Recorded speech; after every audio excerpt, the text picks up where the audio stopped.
yourself comfortable. I'm going to start the recording. All right, I want you to. How's he look? You're okay? If you want to come around and see if you want, you're more than Nah, welcome. all right. Looked at. Give me your full name. Matthew Edward Amos. Tell me your age. I am 35 years old. Matthew, what do you do? I am a special effects makeup artist. I specialize in prop building. How did you get into this? How did you get into the makeup, the special effects, and how long have you been doing this? Oh man, that's a hard one. Take your time. Back when I was young, I'm gonna say probably 6 or 7. My mom had got me a Chucky doll, and this is before I even ever saw Child's Play. I love the doll, most fascinating thing ever. And then about 3 days later, my mom sets me down and has me watch Child's Play.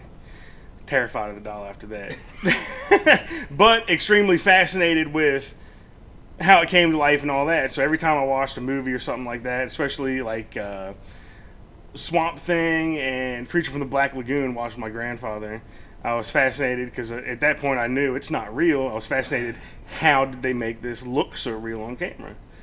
So I just took upon myself grabbing household things, throwing them together, and trying to make my own. So through the years, I constantly was making new stuff, and I never went to... So now, when you're young and you're experimenting with makeup, that's right. fair. How old are you? 8, 9 years old. Are you working with any of your friends with video cameras, or are you doing this for... No, I grew up on a farm. It was... So you're doing this just for monster fun? Me by myself, just to see if I could do it. Right. Like making a Freddy Krueger glove with plastic knives and my dad's work gloves, which he was pissed. He found holes in all of his gloves and everything else. But how old are you the first time you get to do something that you see on video, so of your own work? And let's talk about that. First, for you, the first serious thing I did. The first serious thing I did was working with my friend Craig Rosenthal. He was making a movie called CW, and that was the first time anybody actually used any of my effect stuff on camera. And that was basically a fake head getting smushed and some blood splatter, a gunshot effect.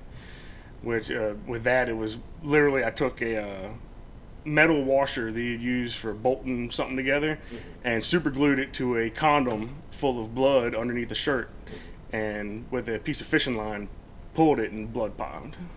Right. So how old are you when you're doing this effect? 19, maybe 20. So let's talk about from there, what are some of the other filmmaking experiences that you've had with your special effects, with your makeup, from 19 to 35. Let's go through a Matthew highlight reel, the things that you're proud of. You know, okay. Like these are the things I would like people to know I've done. Okay, well, it's definitely, for a long time, I went completely out of the scene. Ended up getting a warehouse job and was nowhere to be found until Matt Burns contacted me and said that he had seen some of the work that I'd done making props and wanted me to make an arm for a movie called Bigfoot done by Mark Byron. And I was like, you know what, I think I can do that. So I made up the piece, I took it out to set. Kent Wagner and Sonia Thompson from The Walking Dead, they loved it. Mark was fascinated with my work, and I literally kept pushing forward ever since. And that's only been a couple of years now.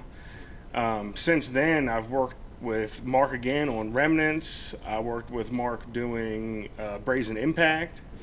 I got to work with Cody Falk and Chris Ploshin. I did the special effects for the Voorhees movie that just came out recently. Got recognized from that and was able to go out to Seattle, Washington and do the special effects for Roseblood, a Friday the 13th fan film. I got to work with Lark Park Lincoln and Terry Kaiser, good old Bernie. It's literally left and right. Things have been coming my way. Right now I'm working on props for Rocky Gray. I'm sending it out to him. He was the ex-drummer from Evanescence. So he's working on a film, and I got some props I'm sending out to him. Literally every day through Etsy or Facebook, somebody's contacting me wanting to purchase something or asking my advice on how to make something. I don't mean to step on Don's toes at all, Have you found that nowadays, with the age of the internet, supplies how to do things more easier to come by, and especially with YouTube in reference to learning from other people, in reference to doing effects and doing props? It's gotten a whole lot easier. That's for sure. Trying to figure out things on my own, I had to experiment with all kinds of different stuff. And now, like you said, with YouTube, you can simply ask a question how somebody does this, and you'll get 30 different ways that it's been made by other people, and you just kind of collaborate your own ideas into it and see what works best for you.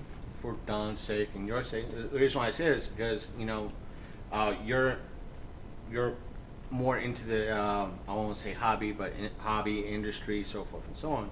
But me on the other end of the spectrum, so to speak, with going to cons, knowing cosplayers, seeing them do props, seeing going to shows and seeing the whole aspect of oh, here's a vendor where you could get all to do molds, to do the fabrication, the resin, how to do the resin, videos, everything all available, and them sending out or on their tables at conventions. I remember Baltimore Comic Con, there was a vendor, they literally had like catalogs almost like an inch thick that you could pick up and just... Let me hit him with a couple more follow-up questions, and then we can grab somebody else. What I'm always interested in, especially with people that get involved in film, you always have your heroes. So who are some of your favorite makeup artists, directors? And for me, when I always think of makeup, for me it's David Cronenberg, right? Video drone, Dead Ringers, scanners, that Right.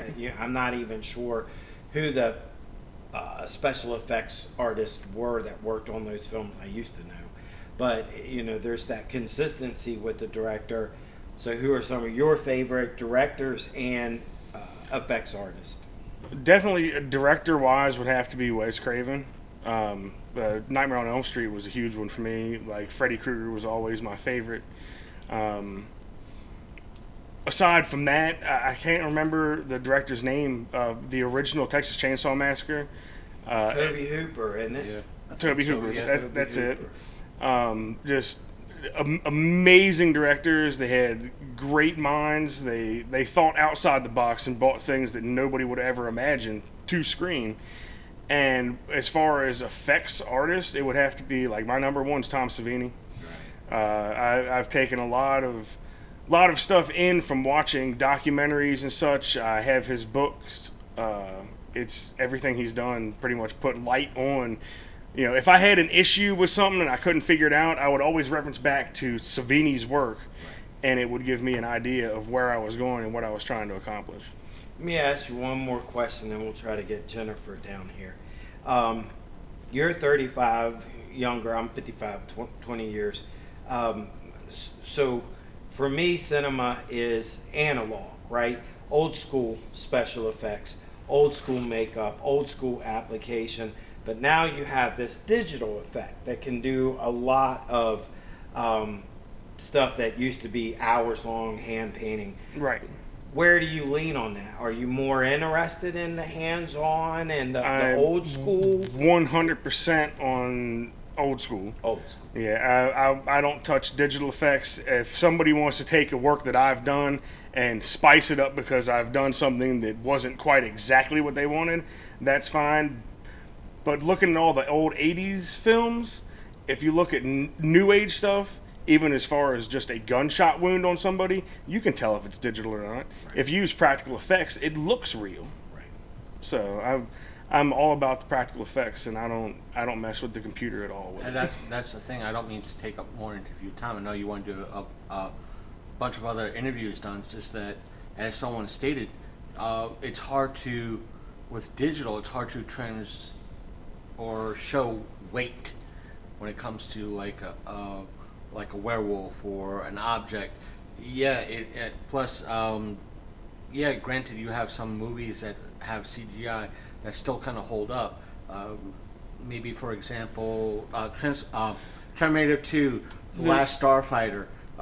They kind of hold up, but with they still... like Terminator and Transformers, style, the metal, it looks fantastic. They can put a good light on it. But when it comes to flesh or blood or transitioning flesh, computer just can't match what. I'm old enough to remember when T2 came out, and it was such a radical idea that so much of that was digital. You know Right. what I'm saying? I still love the old school. I'm thinking American Werewolf in London, the original, the Howl. I cannot remember the effects artist's name that did those transformations, but oh my goodness, that is one thing I have not mastered yet, and I would love to. And the transformation of the werewolf through cinema is probably one of the when you get that and you get to master that and you pass that down to the next generation that's got to try to up the ante. It's what I'm actually, one thing I've been researching and trying to learn myself. It's called bladder effects, and I have not figured it out yet, but I'm not going to give up till I do. And that's the thing. It's like with folks like you have to figure it out. You have to. That's what they had to do in everything prior to CGI. They had to figure it out. A whole lot of time and a whole lot of money. It's time. Yeah, it's time. It's money. It's everything else. That's why. One thing with bringing these effects and stuff to life that a lot of people don't understand is the amount of money that goes into it. Materials are extremely expensive, and one mess up could cost you $300 or $400 just for something simple. I'm going to throw one more name at you, and we're going to discuss him, and then I'll see if you'll get Jennifer. Ray Harryhausen. Oh, I was thinking about him. Fan of Ray Harryhausen. Absolutely. Name some of your favorite films. Let's go through. Pick one or two of your favorite Harryhausen films. And let's discuss. I'm bad with putting all the different films into categories with names. I'm horrible with that. But give me a monster from it, and I'll try to tell you which one it is. There's the lizard that grows. That's the one that's supposed to come from outer space, 10 million miles to Earth. Okay, I've seen that one. That one's great. How about Clash of the Titans? Clash of the Titans. Clash of the Titans was good. Well, is the old one or the newer one? Old one. Okay, because I was saying the newer one. The new one was nothing but digital. They're all fantastic. Another thing I always loved was stop motion animation. He used a lot of stop motion animation in his different segments. And I was thinking when we're talking Empire Strikes Back, everything that they're using in Empire Strikes Back is all pioneered by Ray Harryhausen. The matte shots that make up the Cloud City of Lando Calrissian, stop motion animation, or the Tauntauns that are running on off. Tauntauns were the greatest. And the AT-ATs are all stop motion animation. Yep. All right. Send down Miss Jennifer. Absolutely. Be sure to check out Amos Effects on the Facebook, Instagram, and just amoseffects.com. Check out our website. You're on my friends list, right? I am. So send me a DM with all the links so I could, when I put everything up. I'm also putting this part of the. Stop this.